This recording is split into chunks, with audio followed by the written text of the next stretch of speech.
Hello and welcome to the Parapsychology Club show.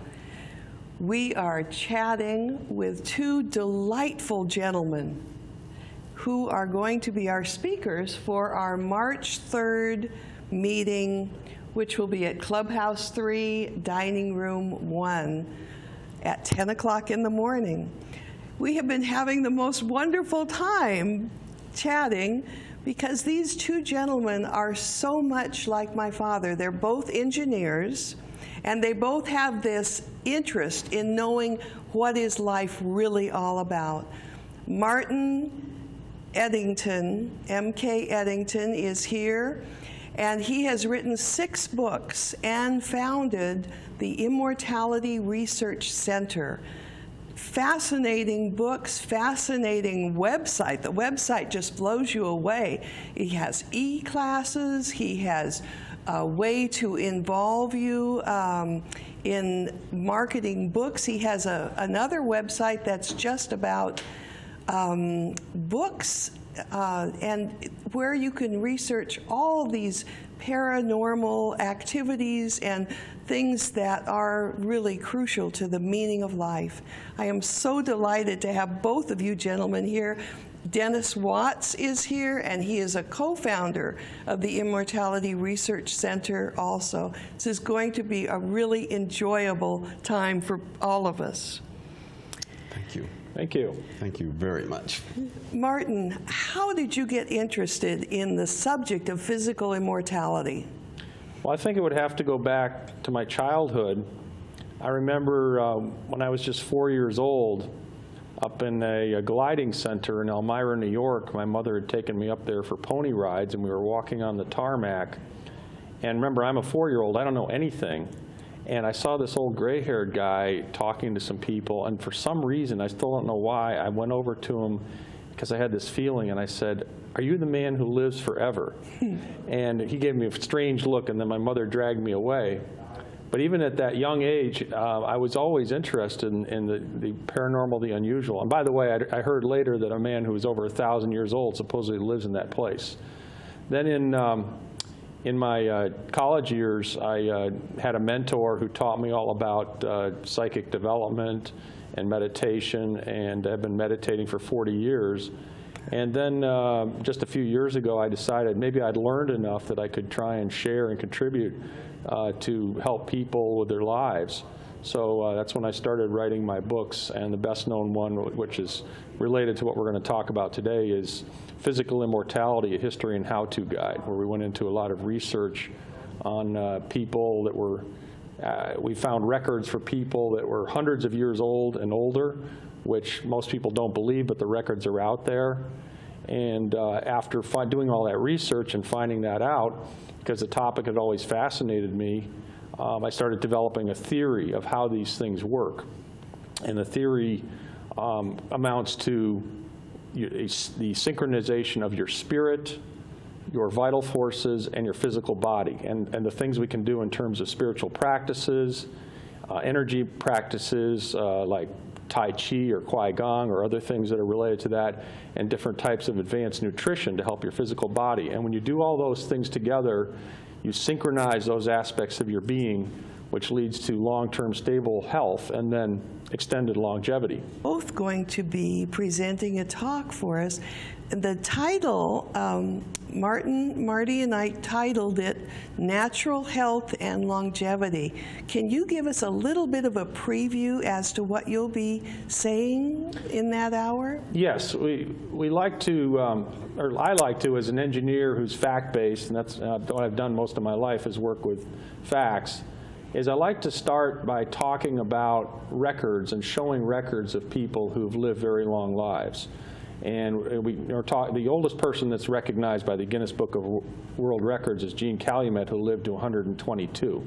But there are many records of people who've lived well over that, from 130 on up, 150, 185, and there's even a Chinese gentleman who was documented, Lai Ching-Yang, documented in an article in the 1930s in the New York Times, as well as other places, to have lived to 256 years. Wow. And then there are even people that we have more limited records of that may be hundreds of years older.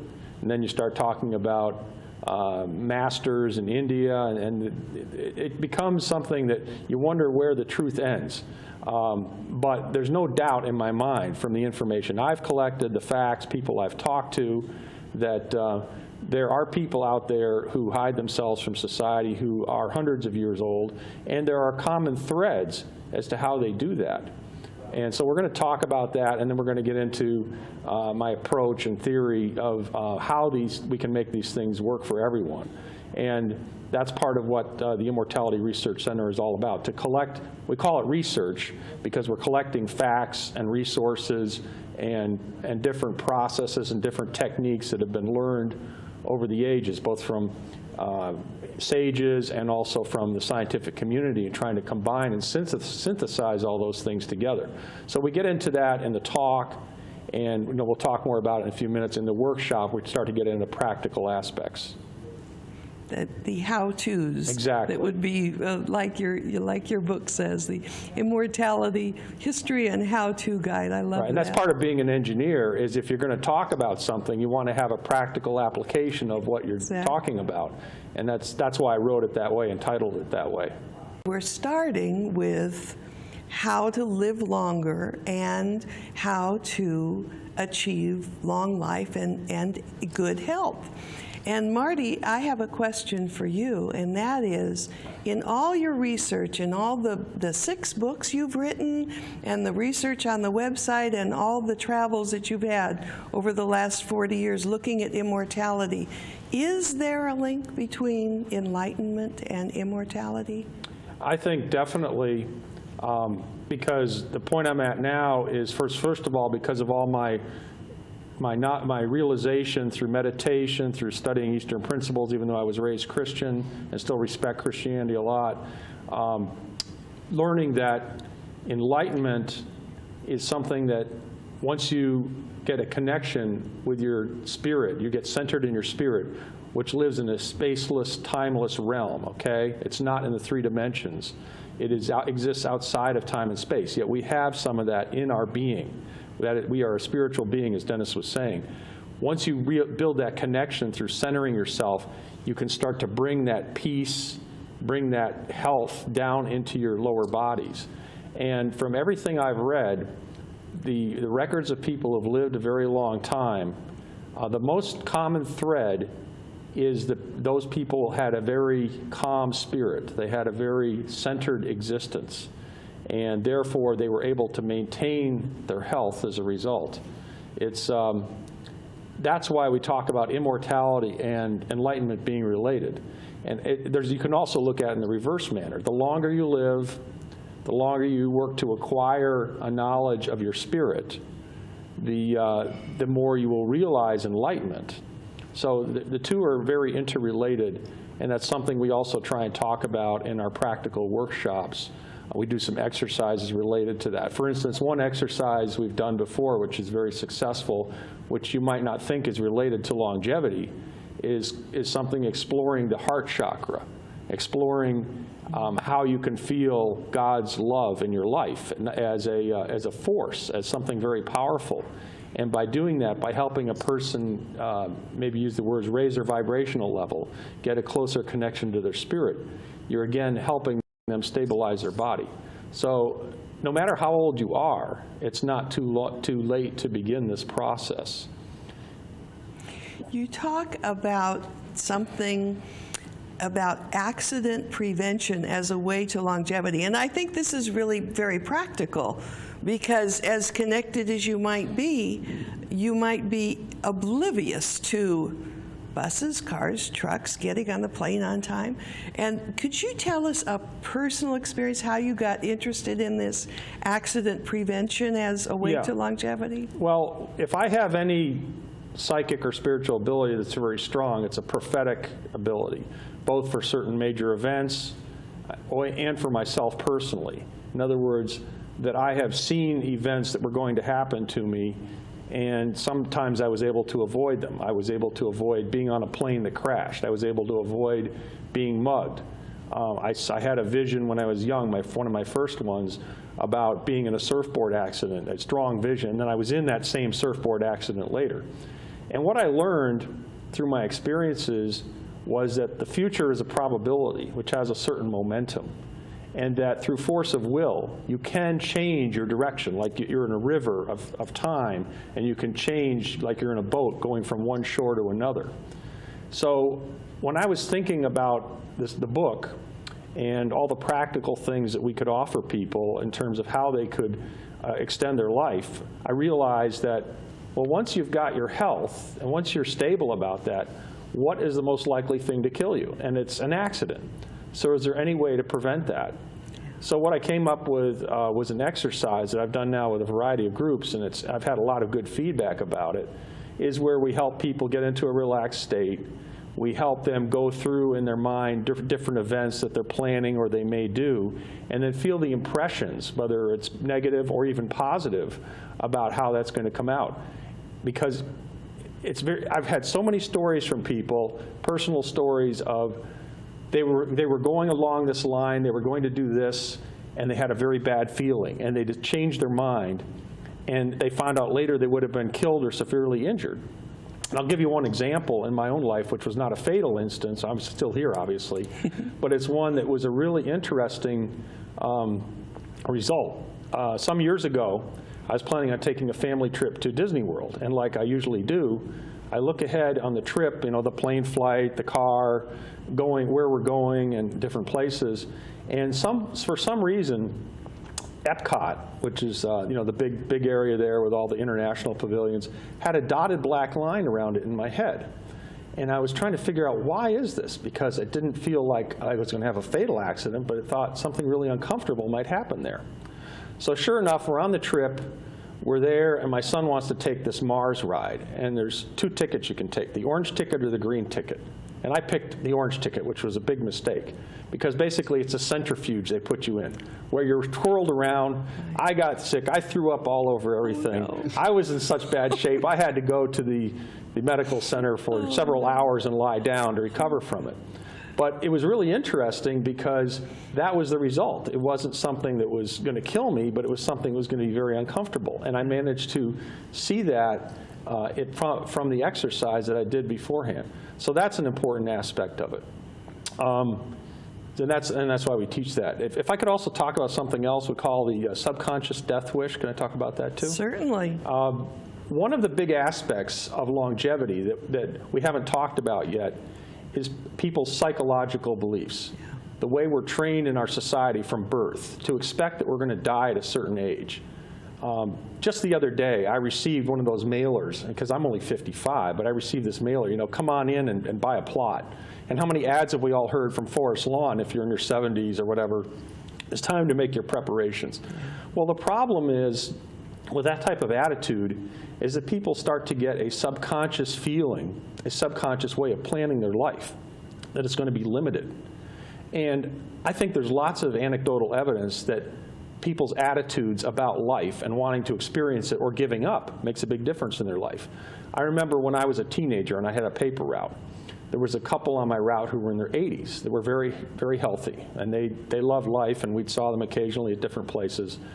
And one day, the husband died of some ailment, I don't know what. And then over the next several months, I noticed as I would come by and deliver papers, the wife would just get thinner and thinner, and within 6 months, she died. So how many of you have known friends or family where couples were older, and one died and the other just lost the will to live? And so this is a very common example in our lives of how the will to live, the will to want to keep going and to enjoy life, has a tremendous impact.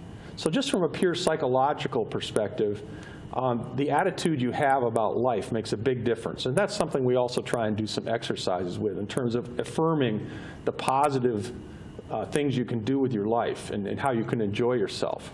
I've heard from so many people also, because not everybody's open-minded to this, why would I want to live longer than 80? Why would I want to do that? Because they've already got the mindset that that's all they should do, that is what is expected, that's their life planned. And I say, if you can be healthy, there's so many things you can do with your life, even when you're older. New careers, new places to go, new friends to meet.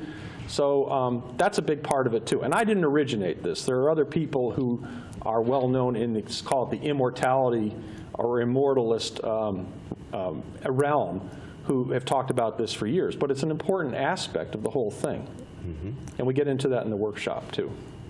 It's interesting. And absolutely. I mean, I have a question for you, Marty. Yes. And that is, you're both engineers, and you've done all this research, this magnificent amount of research into this area. What was the most startling thing you found? What surprised you the most? Well, I think I'd have to address that on two levels. One, long-term and short-term. The long-term, which is not surprising to many people as they explore the spiritual path, is that our spirit does live in a different realm. It is a timeless, spaceless realm. And that is that all religions have that truth, although it may be covered up by dogma. Once you realize this truth, you're a large part of the way there. Because then you realize, as Dennis was saying, you're a spiritual being first, and then you're a physical being, not the reverse.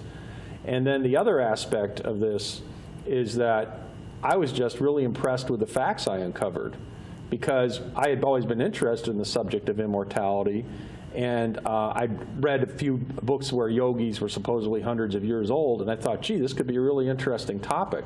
But when I started researching it, I was amazed at the number of records I found of people who had tremendous ages. Now, admittedly, as you go further and further back, the records become harder to find and more incomplete, but there's a large number of records. And then since I've published the book, for instance, I did a search on the New York Times database one day from like 1850 to 1960. And I found another 20 or 30 people around the world who were over 130 years old. And I put a lot of them on the website, which is, just to reiterate, the domain name is immortalityresearchcenter.com. immortalityresearchcenter.com. Also, immrc.com is a short one, immrc.com. Because we have all this information on there, plus a lot of videos from different seminars and presentations we've done, et cetera. So, yeah, that was really fascinating to me, and that's why I really kept going to build a whole practical guide to this subject, because it really came home to me, even though I believe that, when you see the information there and you realize it's not just fantasy, but this is real life. There are exceptions of people that live extremely long lives. Then it really strengthens your case to go forward with how do you address this? How do you provide practical advice to people on this subject? You have another book that was just fascinating to me, and it's called something about having godlike powers and abilities. Well, I'll tell you the background of that, too, is I've always, of course, been interested in the paranormal and psychic abilities and things like that. And one of the books I'd read many years ago in my 20s was an ancient guide, which is always very, very popular, called the Yoga Sutras of Patanjali. And it was originally written in Sanskrit 2,000 years ago and has since been translated many times, and there's multiple editions on the internet. But it is written in 4 books. It talks about the levels of consciousness, the path to enlightenment. But one of the books was really interesting in that it talks about all these powers which people can acquire through spiritual development. Again, not the goal, but the side effects of spiritual development. You're talking about things like teleportation, levitation, all these types of things. And I'd read various articles on those subjects, but I'd never seen it all in one place. And I thought, people might really be interested in a kind of encyclopedia of all of these different abilities and how they occur, and maybe some exercises if they want to practice to try to do them. So that's why I wrote it, and I've gotten a lot of positive feedback about that, because there's really, I don't think anybody else has tried to write a encyclopedia on all these abilities and examples of them happening and practical experience with that. So that's what that was all about. There is so much knowledge in this room, and I'm so excited about your upcoming talk. It's only $3 if you're a guest, and members are free. You can join up and become a member on March 3rd. At 10 o'clock in Clubhouse 3, Dining Room 1. And then, of course, the workshop afterwards is going to be wonderful. I can't wait. It seems like this time has just flown by. You have so much to say and so much knowledge that we can use. I am really excited about both the talk on March 3rd and the workshop from 1:30 to 3:30, and we certainly hope that you can join us.